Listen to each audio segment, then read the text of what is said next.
was the bolt-action rifle they went with. After the Treaty of Versailles, part of the plan of that was that Germany was not allowed to have any more rifles for their military. So Germany found the biggest loophole they could. They armed themselves with the Kar-98. This is not a rifle, honest. This is a carbine. Chambered in 8mm Mauser, holds 5 rounds inside of a stripper clip for the weapon to fire.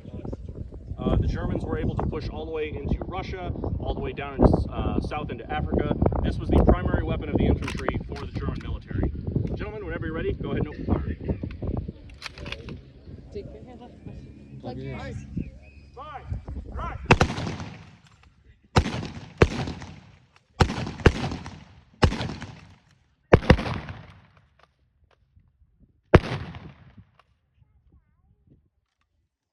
So, that is the Kar-98K carbine.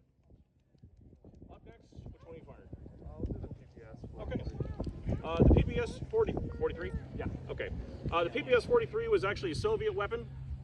They found that it was very helpful for clearing out all the buildings that were blown out in Stalingrad. It was one of the submachine guns, the predecessor to the Papashaw that we all are familiar with the round drum that you see in movies like Enemy at the Gates, Thin Red Line, so on and so forth. So go ahead whenever you're ready.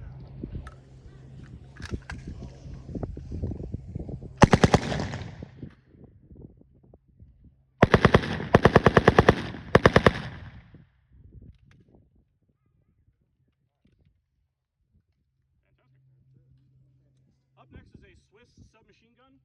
This one is Finnish? Finnish. Sorry, I thought you said Swiss earlier.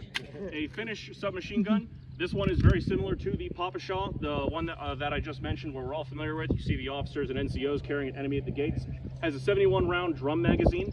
It was also applicable with a stick magazine that held closer to 30 rounds. This was one of the weapons that the German army and the Soviet army used. Go ahead whenever you're ready.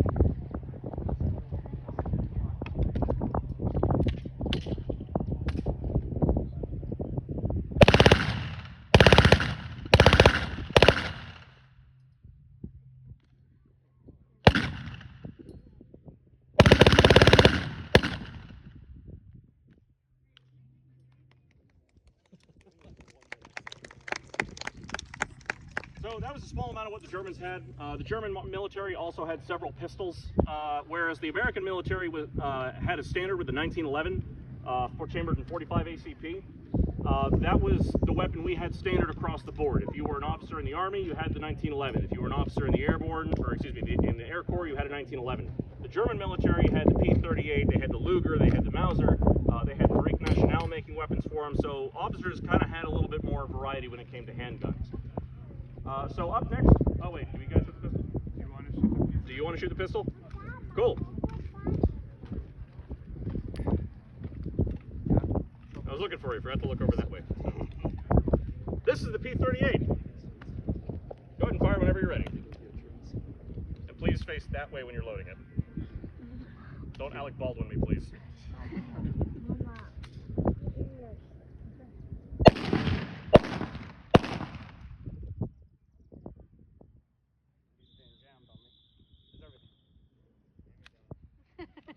Again, please don't Alec Baldwin me. My health insurance is that good. So up next, we're going to have these fine Japanese soldiers come out and, do a firing demonstration for you. So the Japanese were armed with the Arisaka bolt-action rifle. Throughout the time of World War II, you can see a little bit of de-evolution when it comes to the Arisaka. As the American military was drawing closer and closer and closer to the island of Japan, the Empire started having a little bit more, a little bit less fine-tuning when it came to the rifles.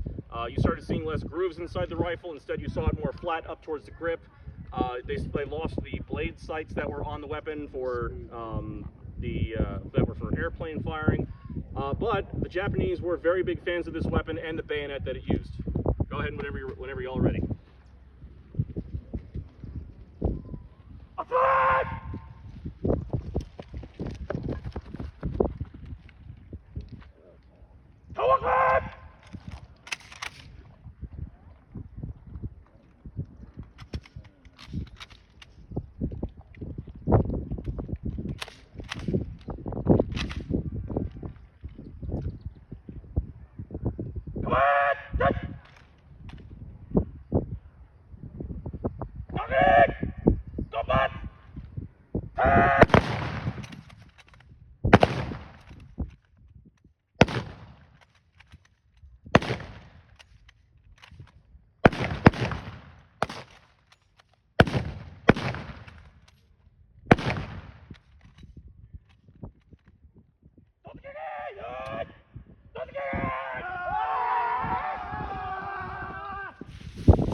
So the Japanese made very heavy use of the Arisaka rifle. They also made use of the banzai charge, the bayonet charge that you just saw there at the end. Japanese soldiers not only fought for the island of Japan, but we in the United States, shortly after the bombing of Pearl Harbor, we rounded up all the Japanese American citizens that were in the area as well as throughout the states. And there's no easy way to put this, they were put into internment camps. However, we did have Japanese Americans fight in the 100th Infantry Battalion and the 442nd, also called the Nisei. If you have a chance, I highly recommend you look into them. They are one of the most fascinating and honestly the most decorated group of World War II. They were also lovingly called the Purple Heart Battalion. They had over 9,000 Purple Hearts issued to them for their injuries in combat. Daniel Inouye is my personal favorite one. He was a doctor, or excuse me, he was in nursing school. He was going and being a nurse at the local hospital, went to the draft board, volunteered, was told, nope, we're too important, go away. So he went and quit his job, dropped out of school, and then joined the Army. So, up next we have the Soviet, one of the allies of World War II. The Soviet soldier was armed with the Mosin Nagant rifle, made in 1891. This was the most popular weapon of the Russian military at the time, standard infantry weapon.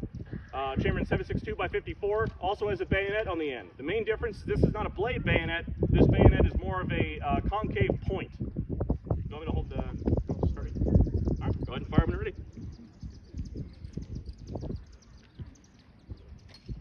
Mom, hold your ears.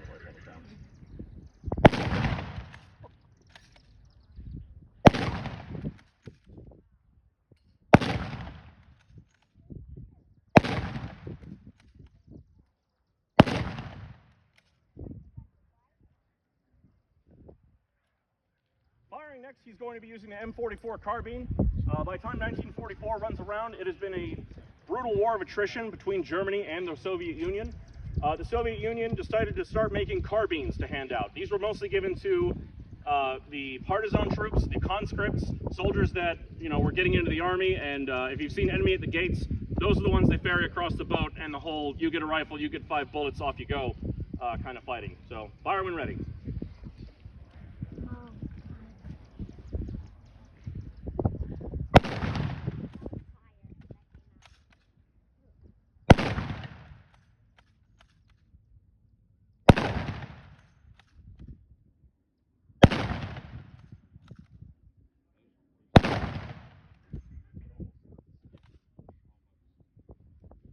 So, as you all may have noticed, there's a little bit of flame coming out of the end of that weapon. The reason behind that is because the barrel is shorter, so the round does not have nearly as much time to get the full rotation of spin.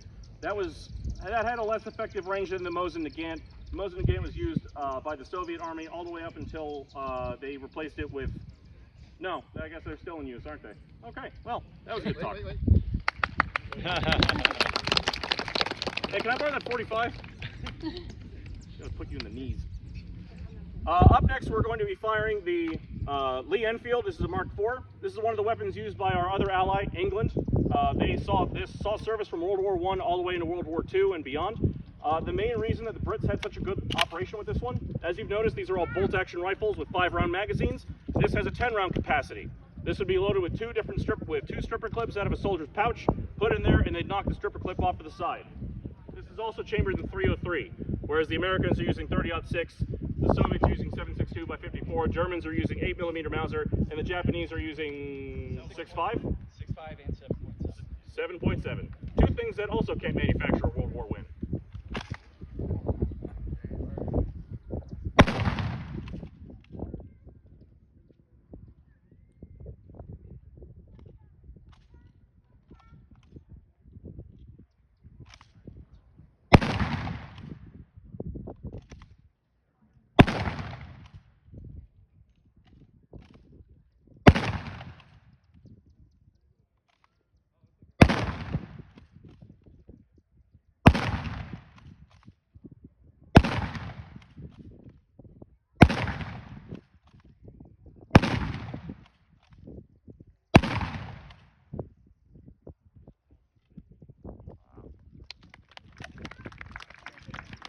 Moving on to next is the American weapons of World War II. So whereas the Japanese had the bolt-action rifle, changed in 6.5 and 7.7, the American Marine was issued with the 1903 Springfield. The 1903 Springfield was the primary weapon of the Marine Corps. Now, in 1939, the U.S. Army went over to the M1 Garand. The M1 Garand, what? Oh, I thought you were talking to me. Sorry. The ring in my ears. Sorry. It's called tinnitus. Yeah, I know. 0% from the VA. So the Springfield was the primary weapon of the Marine Corps, whereas the Army moved over to the M1 Garand. The Marine Corps kind of didn't want to change. They didn't like the idea of a semi-automatic weapon because they may not take their time with their shots, they might waste more ammunition, be more expensive in the long run for the military. So the Marine Corps started using stayed in the war until about 1942 with the 1903. Gentlemen, go ahead and open fire when you're ready.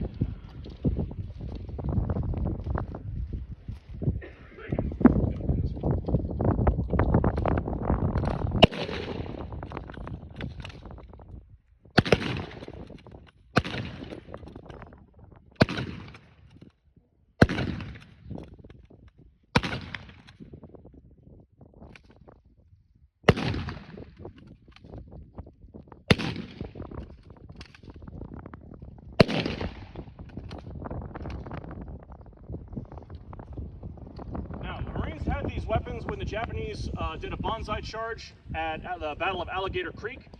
The Japanese, in a last-ditch effort to break the Marine line, they charged forward, and the Marines held them off with those bolt-action rifles, shotguns, handguns, machetes, and of course 30 caliber machine guns. So this was the weapon the Marine Corps used. However, in 1942, about halfway through the Guadalcanal campaign, the Army started showing up and holding the ground the Marines had taken. In doing so, the Army came with the M1 Garand. The M1 Garand, like I said earlier, 8 rounds of 30-06 semi-automatic weapon. Some soldiers would go to bed at night with their M1 next to them, and they'd wake up in the morning and find a 1903 had lovingly grown next to them. The Marines started stealing these weapons, strategically and tactically evacuating those items to an alternate location. Sorry. So where the Marine Corps finally accepted the M1 as the primary battle rifle in 1942, the Army adopted it in 1939. So go ahead and fire when ready.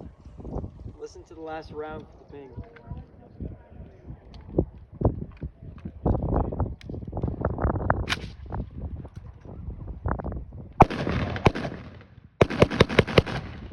Listen to the ping. I love the ping. The M1 Garand has a very distinctive ping after you fire the last round. That is the actual clip falling out of the weapon. It fires out to the top, hits the ground, and it makes a ping noise. Fantastic. There is a lot of stories of Marines and soldiers in World War II where, for example, in the Pacific Theater, the Japanese would wait to hear that distinctive ping when the weapon reloads. And allegedly they would get up and that's when they would know to attack. I would like to call baloney on that because we have small ears here, but trust me, there's other words for it. Because this is chambered in 30-06, that is chambered in losing the World War. I defy you to hear a distinctive ping sound after being in the middle of a gunfight. If your ears are already ringing, think of it a little bit higher pitched because these are blanks, not live rounds. So that is distinctively not true. Up next, sorry for my rant there. Up next we have the Thompson submachine gun. Thompson submachine gun was the primary submachine gun used by the military at the time, chambered in 45 ACP, anti-cow projectile. Held a 30-round magazine and could also be affixed with a 50-round drum magazine. Now, where that was used in places like Salerno and Operation Market Garden, they had a severe habit of jamming, so the military changed over to the 30-round magazines and never looked back. Go ahead whenever you're ready.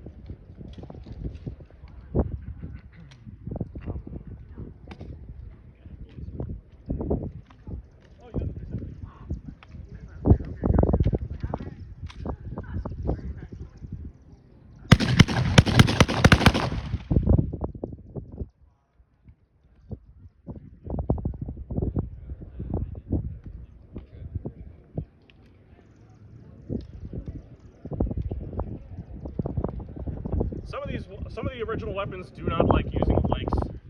Some of them have a hard time feeding just because there's not enough back pressure to actually fully rescind the bolt. Thompson is a very heavy spring. So that plus low pressure doesn't equal good. You good?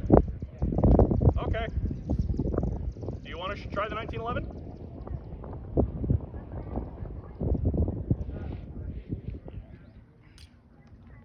We'll see. This might even work worse. Yeah. Well, we'll see. The Colt 1911, a weapon that is a long-running standard in the American military, arguably still lasting longer than the M2 Browning 50 caliber machine gun. SF units, Green Berets, Delta folks, they still use the 1911 today. Sometimes fat slow does the job well enough. Go ahead and fire whenever you're ready. Here's hoping, fingers crossed.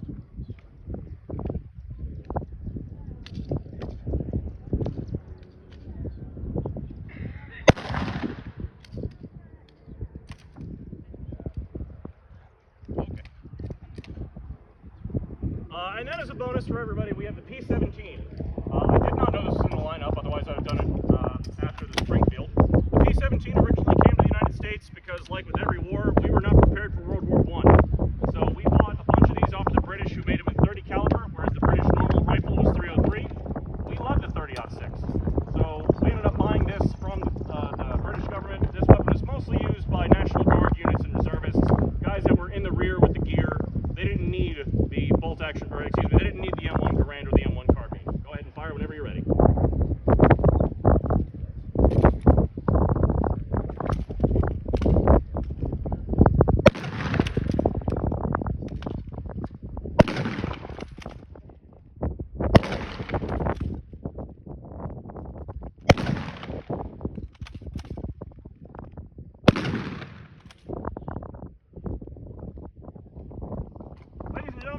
Our display. If you want to come up and get a picture with any of our volunteers, you're more than welcome to. If you have any questions, they are very knowledgeable in their theaters of war. Thank you all very much for coming.